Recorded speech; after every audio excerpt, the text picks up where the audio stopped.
Hello दोस्तों, आप लोग का स्वागत है आपके अपने यूट्यूब चैनल पवन एजुकेशनल 2.0 में।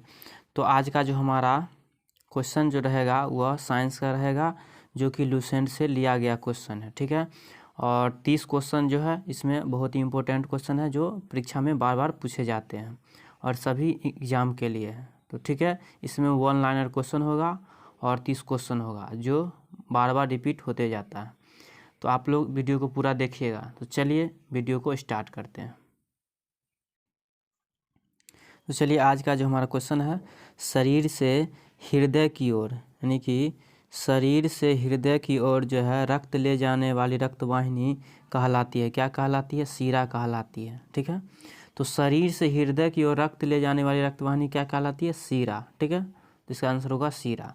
दूसरा है, हृदय की धड़कन का नियंत्रक किससे किया जाता है? तो पेस मेकर से किया जाता है। किससे किया जाता है? हृदय की धड़कन का नियंत्रक किस यंत्र से किया जाता है? तो पेस मेकर से किया जाता है।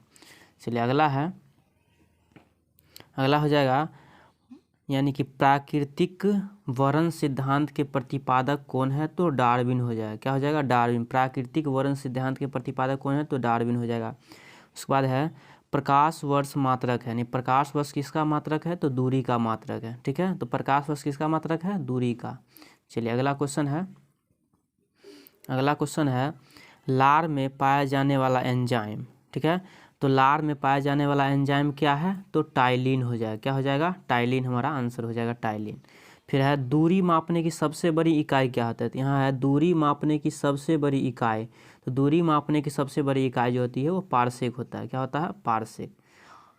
चलिए अगला है, शरीर में अमीनो अम्ल की संख्या होती है। तो शरीर में अमीनो अम्ल की संख्या कितनी होती है? तो 22 होती है। कितनी होती है? तो 22। शरीर में अमीनो अम्ल की संख्या कितनी होती है? तो 22 हो जाएगा। ठीक है, चलिए अगला है क्वेश्चन नंबर 8, टिबिया नामक हड्डी पाई जाती है। टिबिया नामक हड्डी कहाँ पाई जाती है? तो टांग में पाई जाती है। कहाँ पाई जाती है? टांग में। टिबिया नामक हड्डी कहाँ पाई जाती है? टांग में पाई जाती है। चलिए अगला क्वेश्चन है क्वेश्चन नंबर 9। क्वेश्चन नंबर 9 है रक्त समूह की खोज। रक्त समूह की खोज जो है किसने की है? तो लैंड स्टीनर ने किया। ठीक है, लैंड स्टीनर ने रक्त समूह की खोज किसने की? तो लैंड स्टीनर ने की। उसके बाद है कवकों का अध्ययन कहलाता है। तो कवकों का अध्ययन क्या कहलाता है? तो माइकोलॉजी कहलाता है। ठीक है, माइकोलॉजी। उसके बाद है सवालों का अध्ययन कहलाता है। तो सवालों का अध्ययन क्या कहलाता है? तो फाइकोलॉजी कहलाता है। क्या कहलाता है? फाइकोलॉजी कहलाता है। सवालों का अध्ययन क्या कहलाता है? फाइकोलॉजी। उसके बाद 12 नंबर क्वेश्चन है, ध्वनि का वेग सर्वाधिक होता है, यानी ध्वनि जो है किस माध्यम में सबसे ज़्यादा तेजी से चलता है? तो है ठोस में। ठीक है, ठोस में। तो ध्वनि का वेग सर्वाधिक होता है ठोस में। चलिए अगला क्वेश्चन है क्वेश्चन नंबर 13। क्वेश्चन नंबर 13 है भोपाल गैस कांड। भोपाल गैस कांड जो है 1984 में हुआ था और उसमें कौन सा गैस रिसाव हुआ था? तो उसमें रिसाव जो हुआ था मिसाइल आइसोसाइनाइट का। ठीक है, मिसाइल आइसोसाइनाइट का जो है उसमें रिसाव हुआ था। तो भोपाल गैस कांड 1984 में हुआ था और उसमें रिसाव हुआ था। वो कौन सा गैस था? तो मिसाइल आइसोसाइनाइट। चलिए अगला है क्वेश्चन नंबर 14। क्वेश्चन नंबर 14 है जीवन रक्षक हार्मोन कहते हैं। जीवन रक्षक हार्मोन किसे कहते हैं? तो एड्रीनल को कहते हैं। किसको कहते हैं? एड्रीनल को कहते हैं। चलिए अगला क्वेश्चन है क्वेश्चन नंबर 15। क्वेश्चन नंबर 15 है सबसे छोटी जीवित कोशिका क्या है? तो सबसे छोटी जीवित कोशिका जो है माइकोप्लाज्मा कहते हैं। किसको कहते हैं? माइकोप्लाज्मा के। सबसे छोटी जीवित कोशिका कौन सा है? तो माइकोप्लाज्मा हो जाएगा। तो चलिए अगला क्वेश्चन है क्वेश्चन नंबर 16। क्वेश्चन नंबर 16 है डीएनए। डीएनए की खोज किया था। तो डीएनए का खोज किसने किया था? तो वाटसन एवं क्रिक ने किया था। किसने किया था? वाटसन एवं क्रिक ने डीएनए की खोज की थी। चलिए अगला क्वेश्चन है पादपों में बना खाद्य पदार्थ पौधे के विभिन्न अंगों में पहुंचाता है। तो कौन पहुंचाता है? तो फल यानी फ्लोएम पहुंचाता है। कौन पहुंचाता है? फ्लोएम के द्वारा विभिन्न यानी कि यानी कि पादपों में बना खाद्य पदार्थ पौधे के विभिन्न अंगों तक कौन पहुंचाता था? फ्लोएम के द्वारा पहुंचाया जाता है। चलिए अगला क्वेश्चन हो जाएगा, अगला क्वेश्चन है डीएनए। डीएनए के क्रियात्मक खंड को क्या कहते हैं? ठीक है, डीएनए के क्रियात्मक खंड को क्या कहते हैं? तो जीन कहते हैं। क्या कहते हैं? जीन। चलिए अगला क्वेश्चन है क्वेश्चन नंबर 19। क्वेश्चन नंबर 19 है दूध में नहीं पाया जाने वाला विटामिन, तो दूध में कौन सा विटामिन जो है वो नहीं पाया जाता, तो विटामिन सी जो है वो दूध में नहीं पाया जाता है। ठीक है, तो पूछेगा दूध में कौन सा विटामिन नहीं पाया जाता है, तो विटामिन सी जो है दूध में नहीं पाया जाता, बाकी सब पाया जाता है।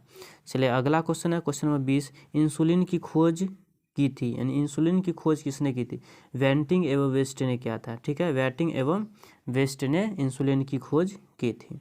चलिए अगला क्वेश्चन है, मनुष्य के हृदय में कितने प्रकोष्ठ होते हैं, कितने प्रकोष्ठ होते हैं, तो 4 होते हैं। ठीक है, 4 होते हैं। तो मनुष्य के हृदय में कितने प्रकोष्ठ होते हैं, तो 4। चलिए अगला क्वेश्चन है क्वेश्चन नंबर 22। क्वेश्चन नंबर 22 जो है वह शरीर में प्रचुर मात्रा में पाया जाने वाला तत्व कौन सा है, तो ऑक्सीजन हो जाएगा। क्या हो जाएगा, ऑक्सीजन। तो शरीर में प्रचुर मात्रा में पाया जाने वाला तत्व कौन सा हो जाएगा, तो ऑक्सीजन हो जाएगा, सबसे ज़्यादा पाया जाता है। उसके बाद है क्वेश्चन नंबर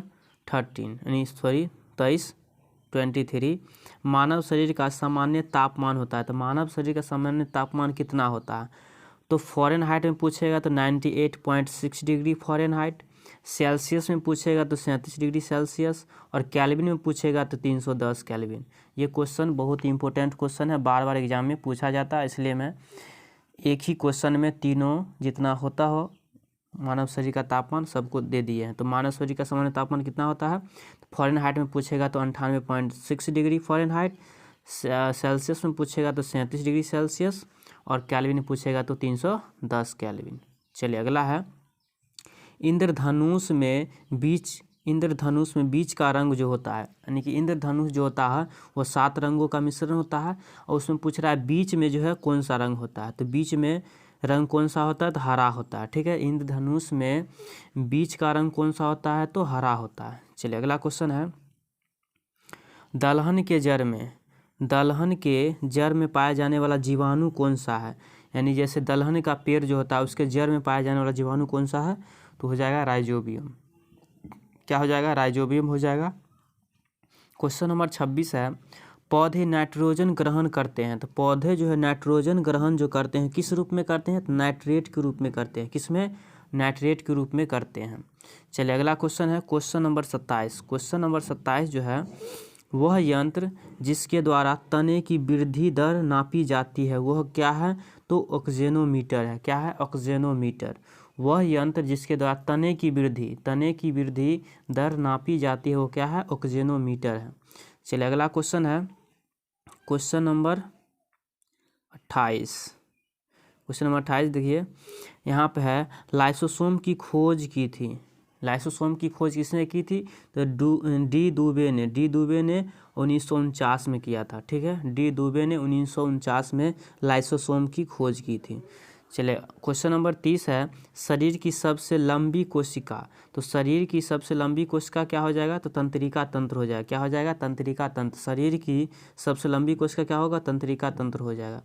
चलिए अगला क्वेश्चन है क्वेश्चन नंबर 30। क्वेश्चन नंबर 30 क्या कहता है, जल का घनत्व अधिकतम तथा आयतन न्यूनतम होता है, तो 4 डिग्री सेल्सियस पर जो है जल का अधिकतम घनत्व तथा आयतन जो है न्यूनतम होता है वह 4 डिग्री सेल्सियस पर होता है। ये क्वेश्चन बहुत बार रिपीट हुआ है।